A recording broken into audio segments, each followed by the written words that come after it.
of 8 ng magandang umaga on a Friday. Sa puntong ito, mga kasama ating pong kakausapin si NCRPO spokesperson. Ito'y kaugnay mga kasama doon nga kanina sa report ni Radyoman Lestor Aler, pinaghahandaan na po no, yung trillion peso march. Ito po'y gagawin kaugnay sa selebrasyon ng EDSA People Power Revolution sa susunod na linggo. Opo. At para alamin kung ano po yung preparasyon sa seguridad sa EDSA anniversary, kausapin po natin si Police Major Hazel Asilo. Major Hazel, good morning po. Good morning po sir at sa lahat ng ating taga-subaybay, magandang umaga. Okay, ano po yung mga preparasyon na ginagawa ngayon ng ating kapulisan para sa pagbibigay po ng seguridad, lalo tigit may mga isasagawa pong protesta kaugnay sa selebrasyon ng EDSA anniversary sa February 25? Yes po, bukod po sa ating tuloy-tuloy na pakikipag-ugnayan sa mga organizers, ganoon din po sa ating mga partner agencies, meron na po tayong naka-ready na 10,827 na PNP personnel na ating pong i-deploy sa araw po ng February 25 para siguraduhin na yung ating mga kababayan, dadaluman po or hindi, ay sila po ay sabi nga po, go about their days na magiging maayos po at maayos at mapayapa. Opo. Mga ilan ho ba ang inaasahan po ng ating kapulisan na dadalo sa mga rallies na isasagawa on February 25? Ba't ganito po karami ang itinalaga po ninyong kapulisan sa pagbibigay ng seguridad sa EDSA anniversary? On February 25 po, ang talagang naka-deploy po natin dito sa 10,000 is kalahati lamang naman po. Nasa 5,880 yung ating for deployment. The rest po, yung 4,947 ay sila po ay naka-standby. Sila po ay mga CDM contingents natin na in case po kailanganin, kung saan po sila kailanganin sa araw na yan, ay sila po ang i-deploy. Meron po tayo kasi ini-expect na more or less 20,000 according po doon sa isang grupo na binigyan po ng permit.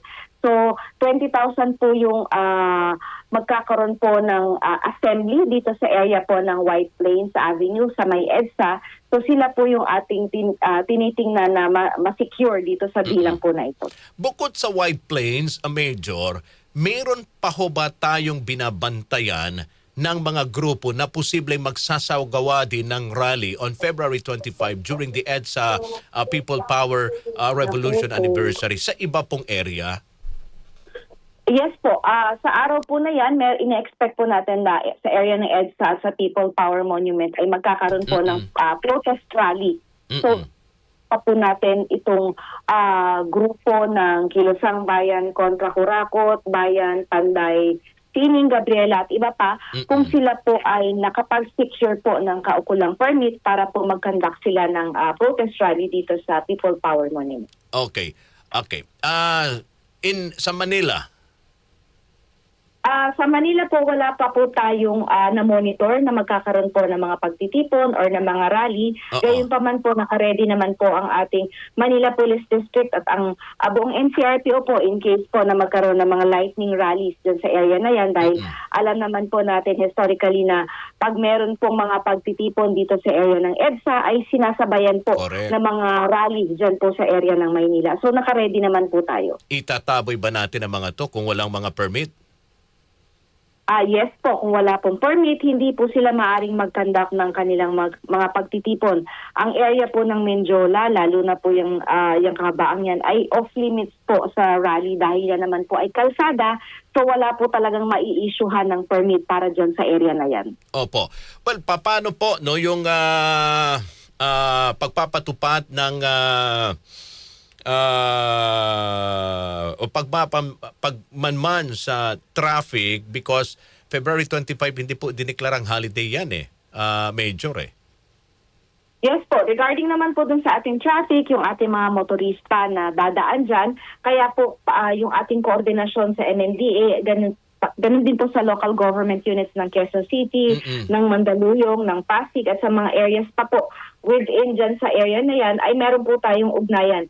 Sa mga susunod na araw po maglalabas po sila ng kanilang mga rerouting, ganun din po yung mga temporary road closures, kung magpapatupad po ng zipper lane. So yan po yung ating i-monitor sa ating mga pages po ng mga lugar na yan para po malaman natin yung mga areas po na dapat nating iwasan at ang mga daan na pwede po nating daanan para hindi naman po tayo gaanong maabala. Opo. So, well, anong oras lang po ibinigay dito sa mga magsasagawa ng rally, lalo tigit yung mga nasa EDSA, Major, kasi mahalaga din po ito na malaman, lalo tigit yung mga motorista natin, kasi kung umabot yan ng mga hanggang alas 6 hanggang alas 7, sigurado apektado talaga yung pag-uwi nila dahil sa sobrang traffic. Yun pong assembly ng people ng Trillion Peso March Movement ay pinayagan po from 7 a.m. hanggang 10 p.m. sa February 10 p.m. 25. So, yes po. So, medyo matagal-tagal po na oras yan. Kung yung wala naman po tayong business or wala naman po tayong importanteng lakad sa mga sa araw na yan at dadaan tayo dyan, iwasan na lang po muna natin para hindi po tayo maabala. Oo.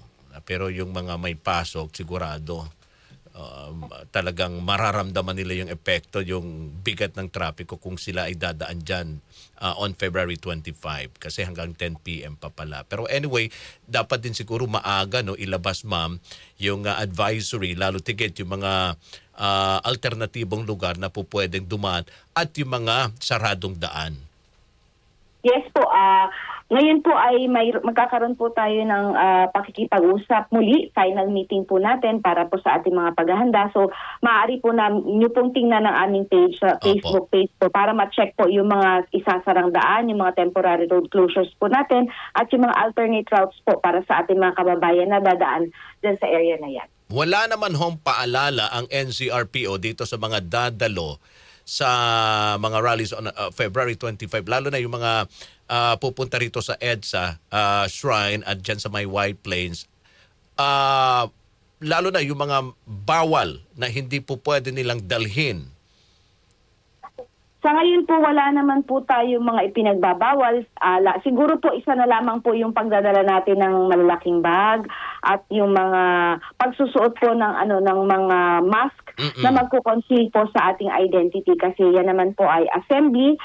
Ang purpose po natin sa pagpunta dyan ay para po ipagdiwang yung anniversary ng 4th EDSA People Power. So hindi po natin kailangan mag-conceal ng ating mga mukha dahil yan naman po ay isang pagtitipon na, kumbaga isang celebration po na hindi kailangan po na magtakip tayo ng mukha. Alright.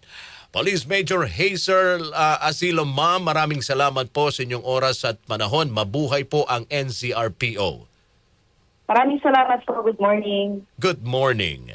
Alright. Police Major Hazel Asilo, tagapagsalita, mga kasama ng NCRPO, kaugnay sa ginagawang preparasyon para sa nalalapit na EDSA anniversary on February 25 na kung saan 10,000 itatalaga po nilang police, pero hindi daw lahat yan i-deploy dito sa mga isasagawang rally.